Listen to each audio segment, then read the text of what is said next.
जिनके होने से मैं खुद को मुकम्मल मानता हूँ, मेरे रब के बाद मैं बस अपने माँ बाप को जानता हूँ।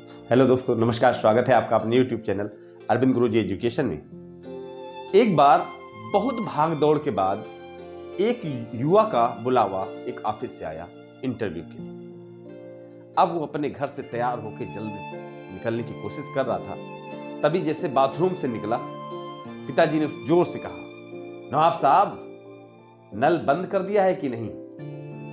खैर, उसको बात तो बुरी लगी और जैसे ही आगे बढ़ा और कमरे में तैयार हुआ, कपड़े उपड़े पहने, और वहां से जैसे ही निकला तो उसकी मां ने कहा, नंबरदार, लाइट बंद कर दी है कमरे की नहीं।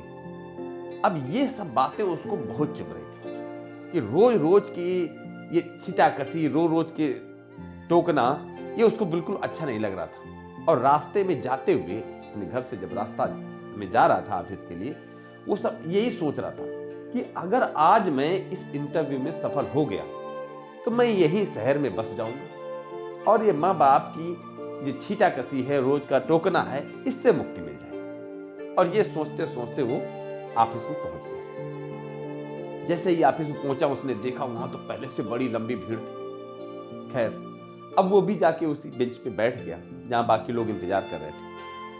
तभी उसको लगा कि अरे यहाँ दिन में कुछ लाइट जल रही है, तो उसको अपनी माँ की याद आई। अरे माँ होती तो टोक देती। उसने लाइट बंद कर दी और आगे बढ़ा तो देखा वाटर कूलर रखा हुआ था, वहां पर उससे पानी खुला हुआ था, वो बह रहा था पानी। तो उसको पिताजी की याद आई। अरे पिताजी होते तो टोक देते, लेकिन अब नहीं टोका, चलो अब बंद कर दिया। उसने बंद कर दिया।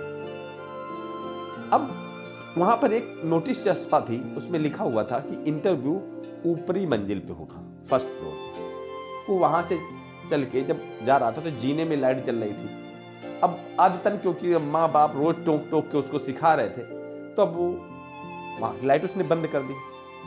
और उसके बाद जब इंटरव्यू दे के जो लोग वापस आ रहे थे, उनसे सब लोग अक्सर पूछा करते, क्या हो रहा है, क्या पूछ रहे हैं। तो उसने भी पूछा, कैसे हैं बास, कैसी चीजें पूछ रहे हैं। तो सब लोग, अरे बड़े नीरस लोग हैं यार, कुछ पूछे नहीं, फाइल लिया बस रख दिया, कह दिया जाओ, तुम्हारी जरूरत नहीं मुझे। तो अब उसको भी बड़ी निराशा हुई कि जब इन सब लोगों से पूछा है, कुछ पूछे नहीं, ऐसे रिजेक्ट कर दिया, तो मेरी फाइल कौन सी स्पेशल है। खैर, उस लड़के का भी नंबर आया। जब ऑफिस के अंदर गया तो बॉस ने, जो इंटरव्यू ले रहा था, उसने वो फाइल देखी एक सरसरी निगाह से और उस लड़के से पूछा, कब से ज्वाइन कर रहे हो। अब लड़का तो स्तब्ध रह गया। उसको लगा जैसे कि बॉस मजाक कर रहा है, कुछ पूछा भी नहीं, कैसे पता चला कि मेरे अंदर क्या टैलेंट है। तो अब लड़के के चेहरे का भाव देखकर बॉस ने कहा, मैं मजाक नहीं कर रहा हूं, मैं सच कह रहा हूं, तुम चाहो तो कल से ज्वाइन कर सकते हो। फिर बॉस ने कारण भी बताया कि मैं यहां किसी से कोई प्रश्न पूछता ही नहीं, मैं तो पूरे ऑफिस के बाहर जो सीसीटीवी कैमरे लगे हैं वो देखकर ही निर्णय लेता हूं कि कौन ज्वाइन करेगा, कौन नहीं ज्वाइन करेगा।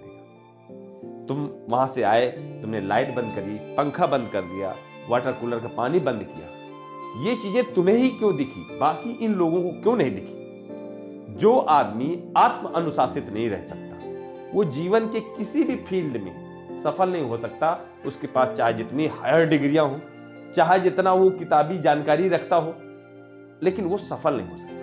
धन्य है तुम्हारे माँ बाप, जिन्होंने तुम्हें ऐसे संस्कार दिए कि तुम्हें हर एक छोटी छोटी चीज जो होनी चाहिए या नहीं होनी चाहिए वो सारी दिखती हैं और तुम उन पर अमल भी करते हो। ऐसे ही लोग मेरे ऑफिस में थे। अब वो युवा समझ गया था कि मेरे माँ बाप क्यों मुझे टोक रहे थे। अब वो अपने घर गया, अपने माँ बाप को गले लगाया और रोते हुए उन सब का आभार व्यक्त किया। ऐसे ही तो होते हैं हमारे माँ बाप भी, जो हर बात पे हमें आपको टोकते हैं। इसका मतलब ये नहीं कि वो हमें आपको नीचे दिखाना चाहते हैं, वो हमें आपको बहुत ऊंचाई तक ले जाना चाहते हैं। चाहे आपके गुरुजन हो, चाहे माता पिता हो, बड़े भाई बहन हो, सब लोगों का टोकना, इसका मतलब है उसके पीछे उनकी मंशा ये होती है कि ये चीज आप में संस्कार के रूप में डेवलप हो जाए और आप जीवन में अधिकतम ऊंचाई तक पहुंचे। अगर ये चीज आपको अच्छी लगी तो आप अपने हर उस जानने वाले तक भेजिए जिसमें आपको लगता है कि इस चीज